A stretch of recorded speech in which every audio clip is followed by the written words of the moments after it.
as I go through and I teach the fuller, longer length tutorials, I realize there's some techniques within that I utilize, whether it's color wash or color, blending or dry brushing, as an example, are things that I might want to break down into individual videos. That way, when you get to that step, you already had a chance to maybe watch a video like this one we're about to do today and have a general understanding of what that term means and how to utilize that technique within the finish. So today we're going to start off doing dry brushing. And dry brushing is one of those things that's really easy to do, uses just a little bit of paint, but can do all kinds of things for a finish. So if that's something you're looking forward to, stay tuned today on Wise Out Paint Party.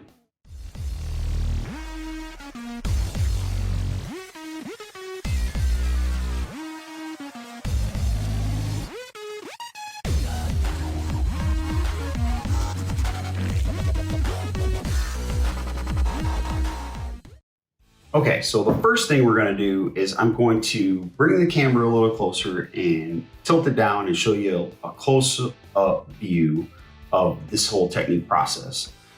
Main thing for that is the dry brushing sometimes can be very subtle and it's really hard to see, especially from that far away. So I'm going to bring you a little closer, but I wanted to show you what I'm working with today. So what I have is a large sample board, and dry brushing is one of those things where you think about it in a specific way a lot of times, where you're just using it on very detailed areas to bring out the highlights on the raised areas and not touch the recessed areas. But you can also use it on large flat areas. So I'm going to use the technique on both styles and both ways and show you how I do it, just to add some depth, add some layering to even a large flat area. So what I have is, again, a large sample board of Refurbished Gentleman. I got 2 coats on there of that.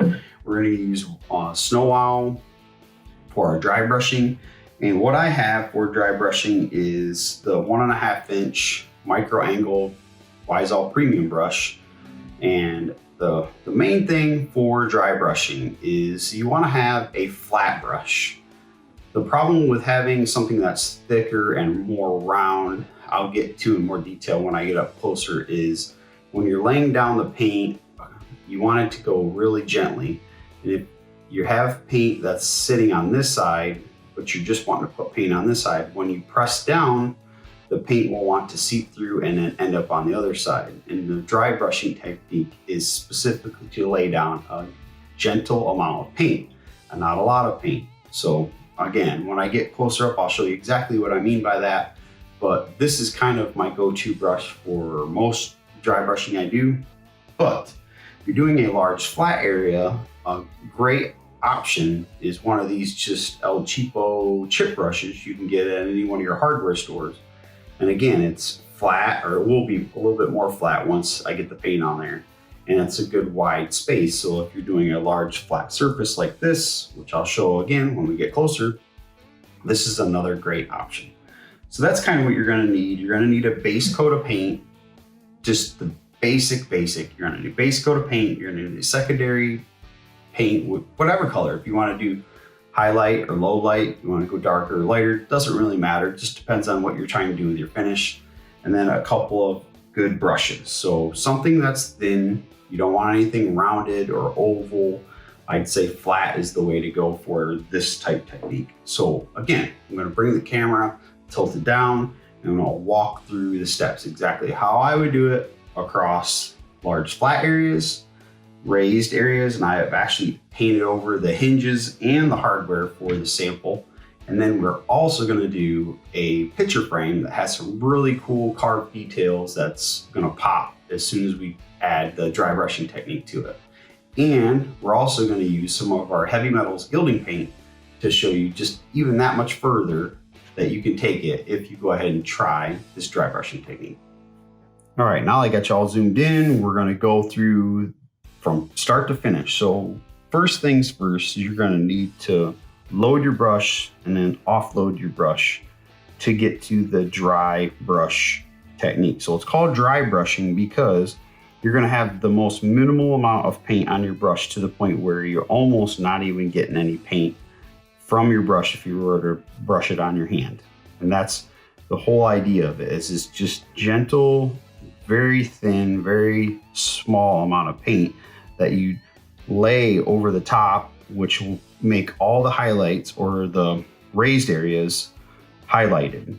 So what we're gonna do to start is I'm just gonna do the long flat areas. And I've done that on so many pieces just to give that one color finish something extra, because a lot of times one color just ends up looking flat. And no matter what kind of, like I don't know if you could see, but I gave it lots of brush strokes for us to see when I add the dry brushing. But a lot of times, even with that, it still just looks like a flat finish. And if you're, into chalk style painting furniture, flat finishes may not be your bag. You might want to try something, where you're adding layers, and maybe blending is hard and maybe it's not your thing and you want to try some other different techniques. So this dry brushing will be one of those, something that you can go ahead and give a try that's really super, super easy. So I've added paint across my brush, tried to get it evenly across, and now I'm going to offload and try to even it out even more. Now I'm using this El Cheapo 3-inch chip brush first because it's the first thing we're going to do is the large flat areas. Anytime you have a large flat area, the wider the brush you can get, obviously the less amount of passes you have to take, which to me is just easier. So I usually try to get a nice wide flat brush, and these chip brushes seem to work really well for me. This is what I use. Okay, so we've got it on our shop towel, we've offloaded, and let's just check on the other side. So we still have a little bit too much. So we're gonna keep doing this, we're gonna keep offloading.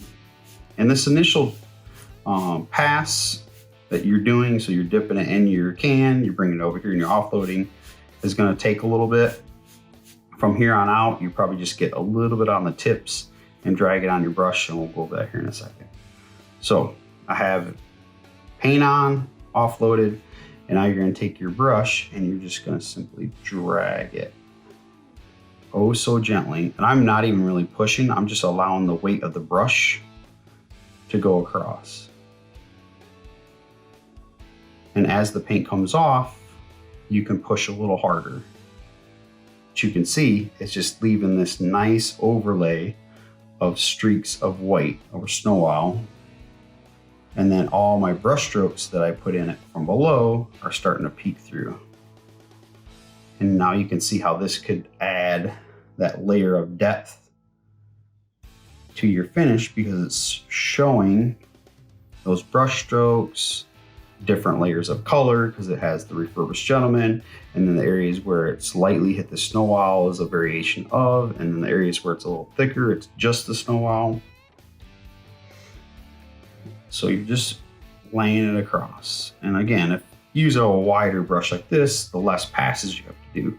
So then you can decide, do I like that, or do I want to go even further? So I'm going to go one more pass over it. So what I've done is I started on this side of the brush, and I'm flipping the brush over. Now obviously there's going to be more paint on the opposite side, but as I said in the intro, the reason why we don't use a thicker brush is because if I'm laying that down, so if I'm laying that down with a thicker brush, the more paint this brush can hold, the more it's going to allow the paint to fall through the bristles and down to the other side. And as you can see, you want just a gentle amount of paint.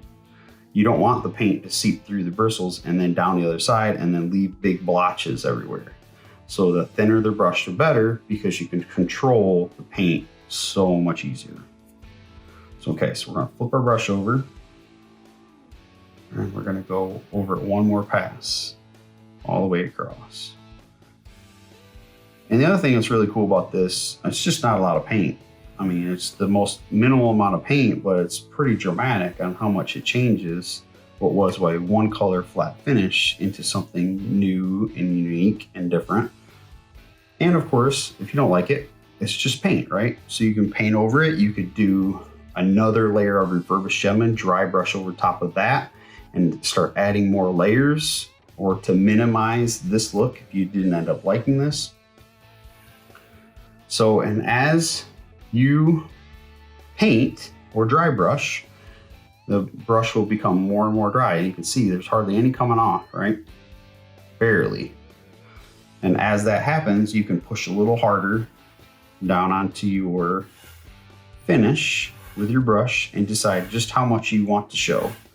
So I really like adding enough of a layer that I can see the brush strokes from below, and it gives it some kind of directionality. So obviously this is a door. If it was standing straight up, it'd be up and down, so we'd go this way with it, right? So we do the same thing with the other long edges. Go across this way.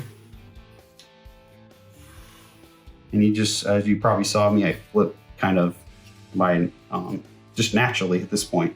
So you flip, so you do a little bit and then flip, a little bit, then flip once you start getting the brush down where the paint is almost gone. That way you know both sides have been used up good enough before you start loading more paint. And I'm just going in the direction of the, so I got, this is going this way, this way, this way, and then the sides were going this way. So I'm gonna go the opposite direction with those.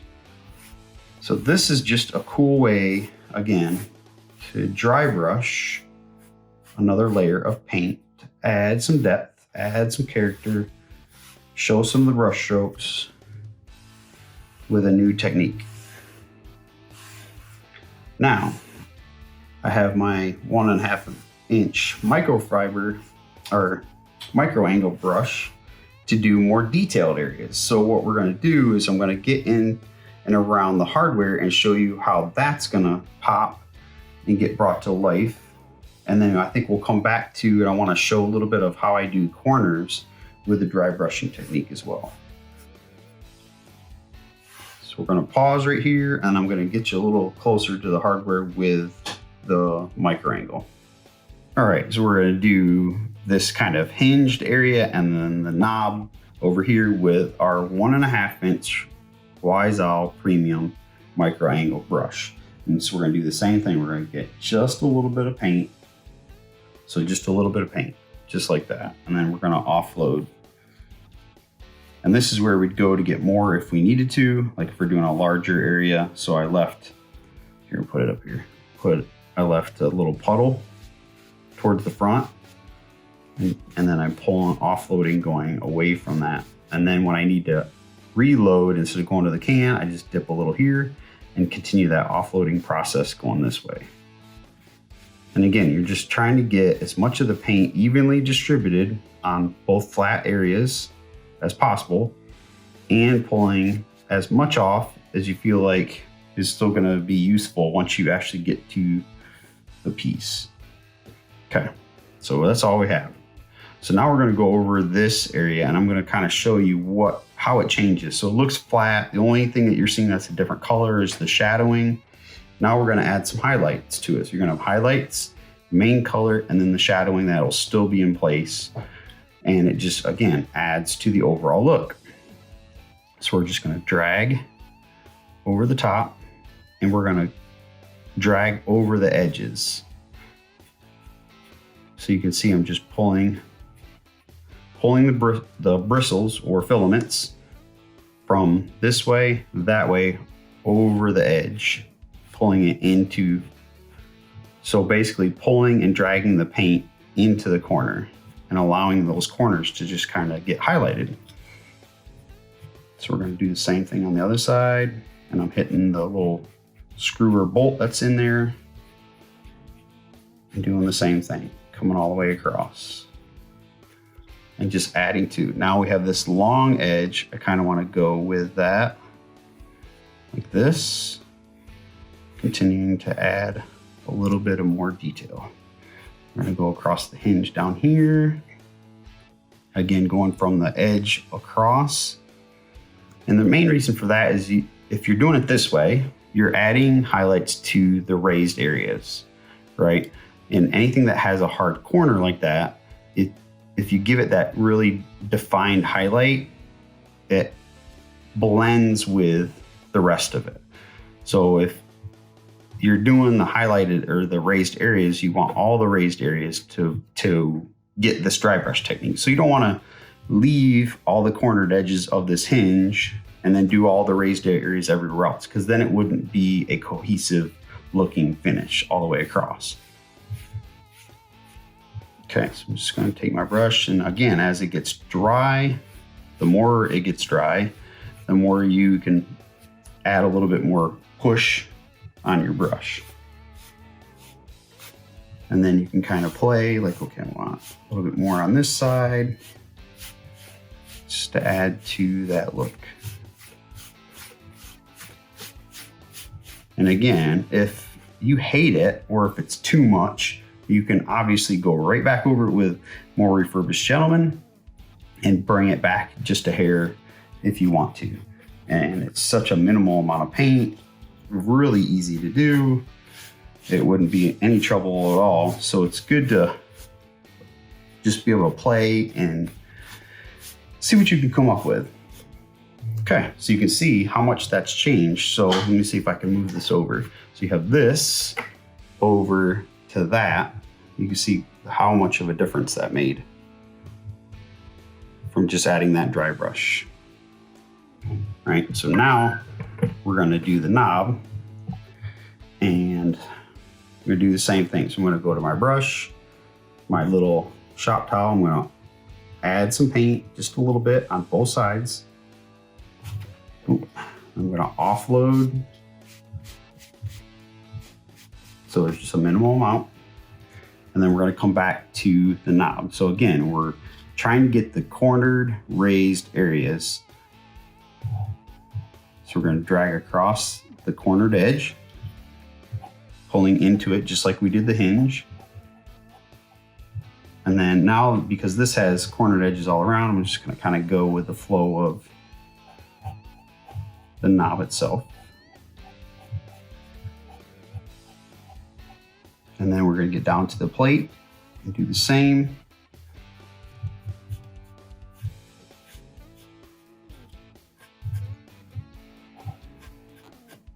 And just gently dragging your brush. None of this is me pushing really hard. A lot of it is just allowing the weight of the brush until my paint starts basically getting so dry that I'm not getting anything from it, and then I start pressing a little harder.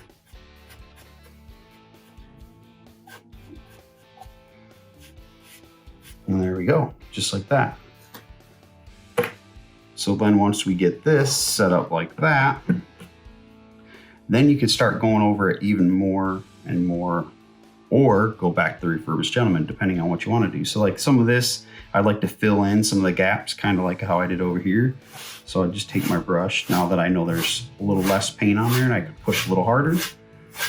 I'm using that dry brush to fill in some of those gaps and even out brush strokes across. Now you can actually hear me pressing because I'm having to push a little harder because I'm running out of paint. Just like that.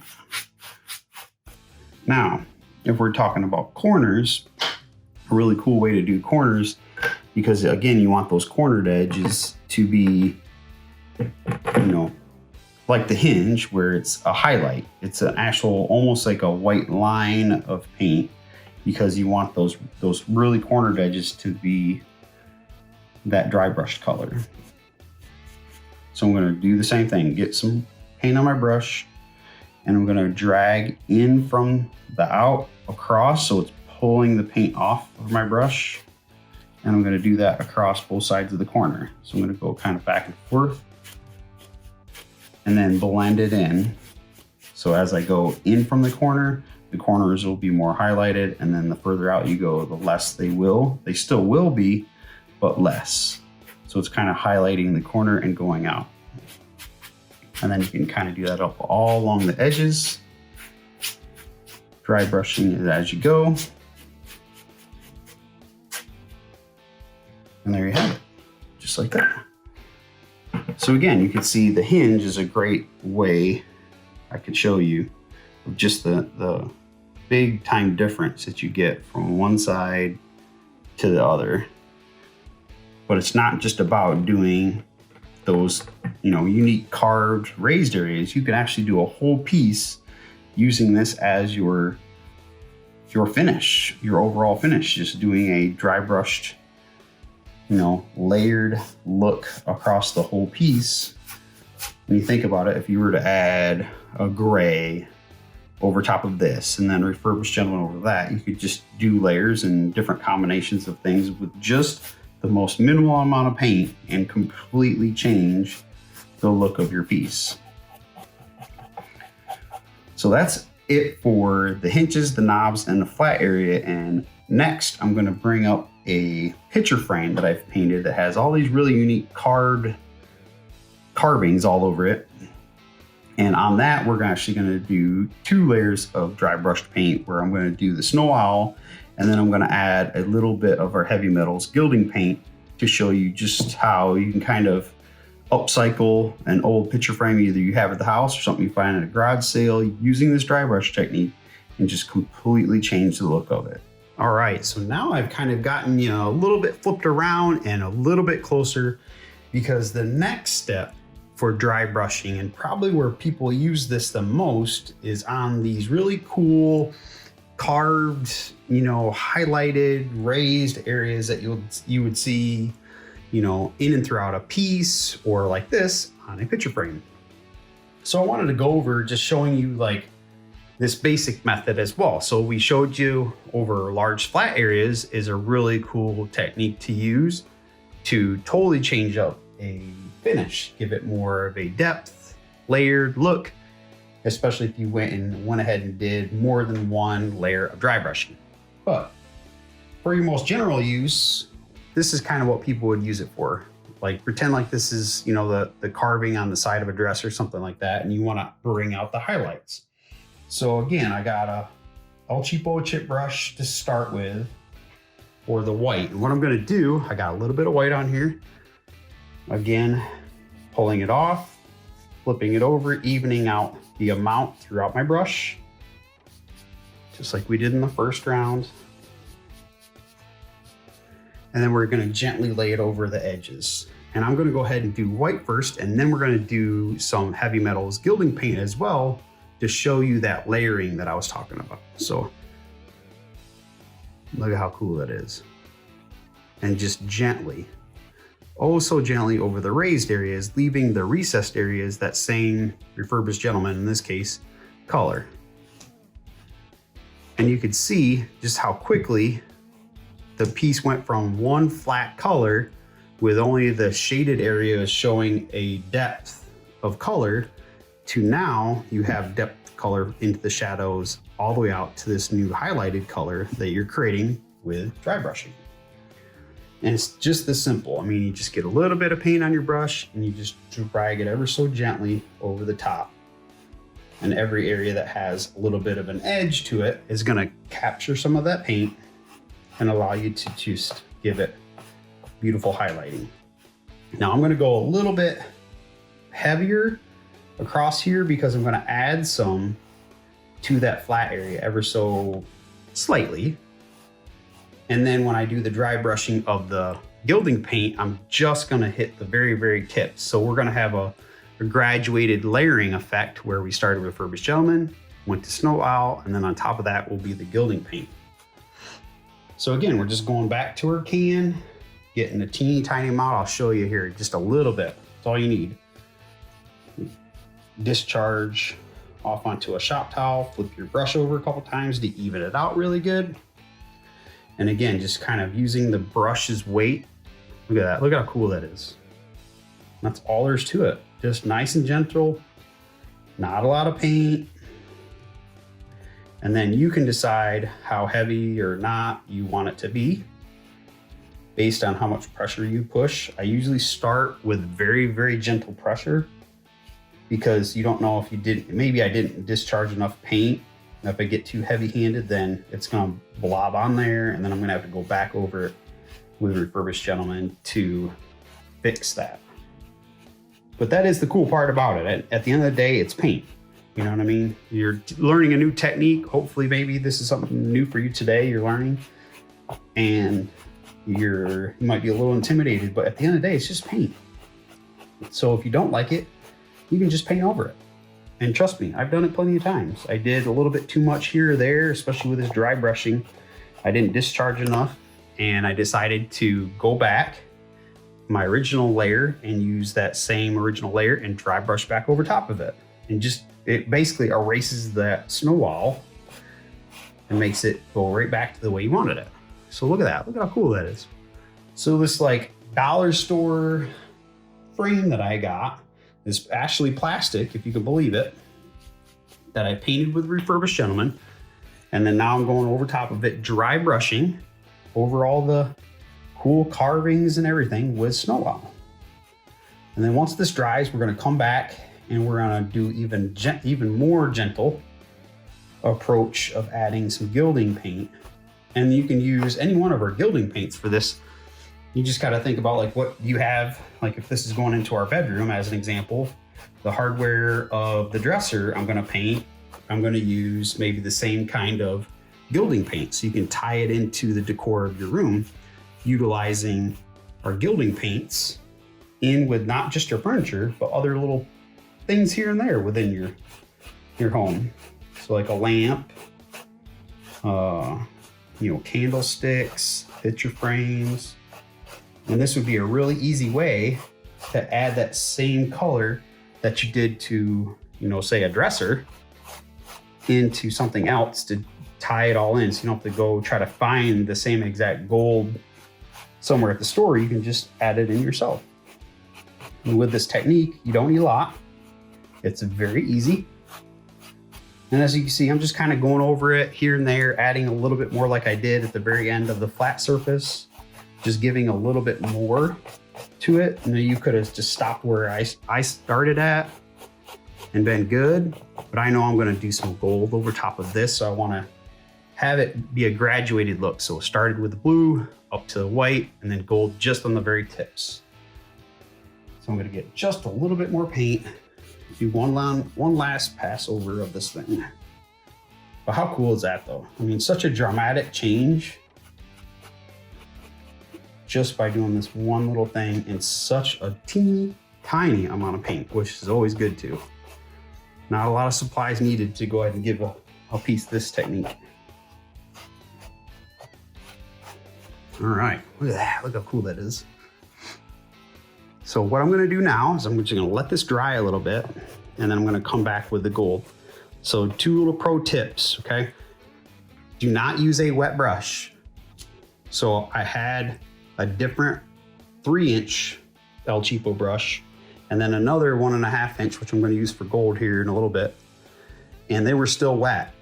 And I decided to go grab a couple of new ones, because if you try to do this wet, what's gonna happen is this paint is not gonna stay that dry consistency, and it's gonna kind of melt and blend out instead of staying that dry look.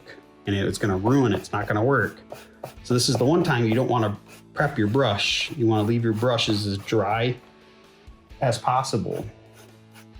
So you wanna make sure when you're going to grab a brush, it's not a newly clean, it's not something that's been sitting in water.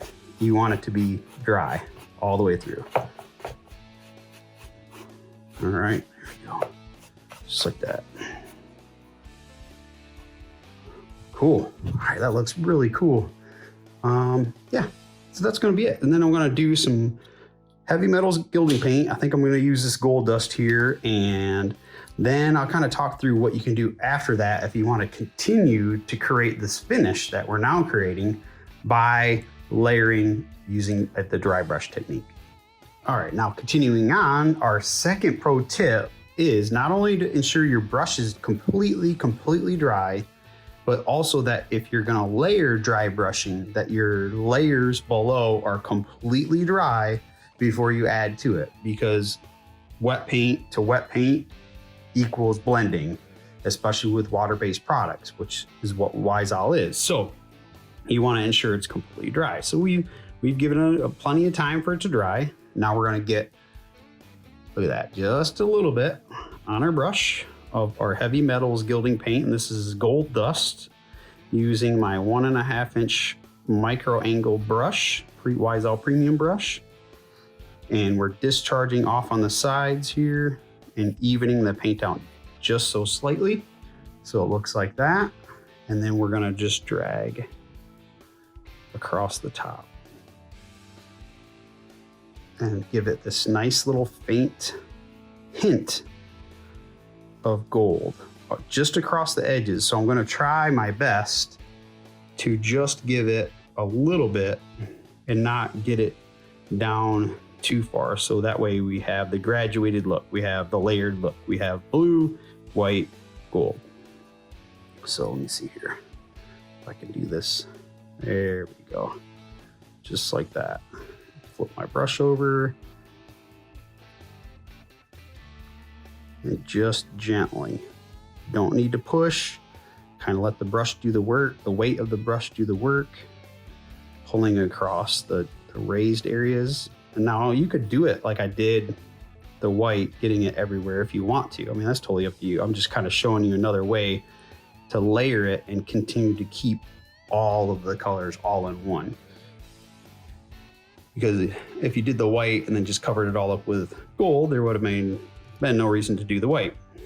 So this is kind of a way to add a little bit more of the white, a little less of the gold, and have all of it show through. But again, this is all there's to it. You're just dragging your brush gently over the edges, giving that beautiful gilding paint an opportunity to sit on all the raised areas. And if you do it lighter, your first go around, as you've seen in the other times, you can go back over it as you start to lose paint and get heavier in spots if you want to. So it's always easier to go lighter first and then heavier after than the reverse. That way you know you're going to get it just how you want it in the end. Look at that. Look how cool that is. Hopefully you guys can see that well enough in the camera here. Such a cool technique. Like I said, you don't need a lot of paint. It's not, you know, it's like I always teach. I mean, I'm not the greatest, you know, furniture painter in the world at all by any means. I was looking at some today and some people are just incredible artists. But for me, it's knowing the techniques. Like I learned how to do this dry brush technique and then I kind of mastered it on my own of different ways to utilize that technique. And then in turn, you know, sharing it with you guys. And once you know how to use the technique, you not only can use it as I'm showing you, but take it and master it yourself and figure out different ways that you want to utilize it within your finishes.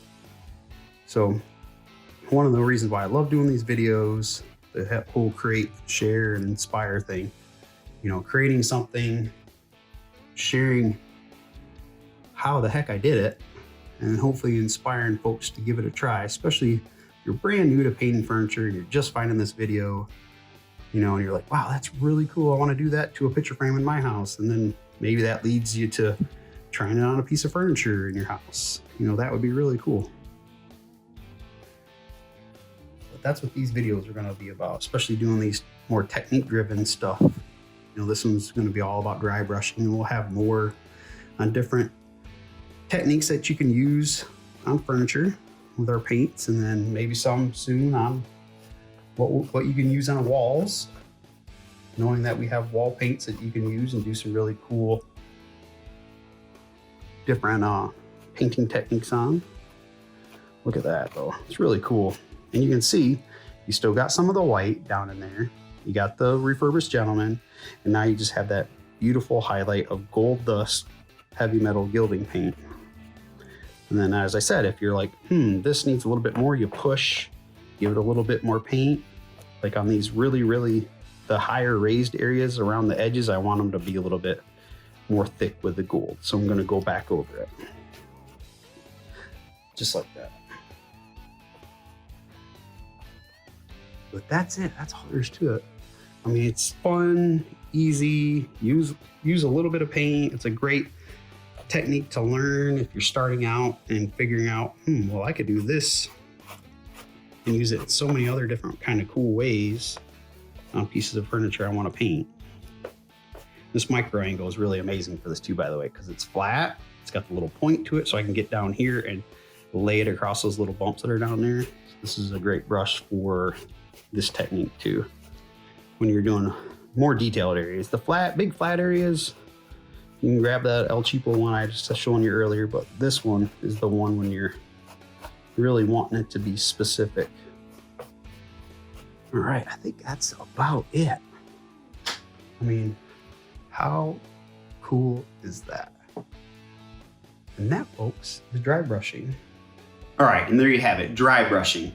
Fun, right? Super easy, just technique driven. Like a lot of things I try to teach folks, it's not being the most amazing artist in the world, it's just knowing the steps. And that's what I'm hoping these videos are helping. You're brand new to painting furniture, or even if you're a veteran and you see like, oh wow, I could use that technique in this way. That's what these are about. So we did dry brushing over a large flat surface and also over some cool carvings that you could do like picture frames or even furniture with, depending on what kind of carvings you have on that piece. Cool, right? So hopefully you learned something. If you did, I appreciate it if you hit that subscribe button, hit the like, share if you know somebody that's looking for some information about Wise Owl paints and products. And if you are looking to try Wise Owl paint products, please contact your local Wise Owl retailer near you. I'll have a link in the description down below to find yours. I hope everybody has a blessed day, and as always, happy painting.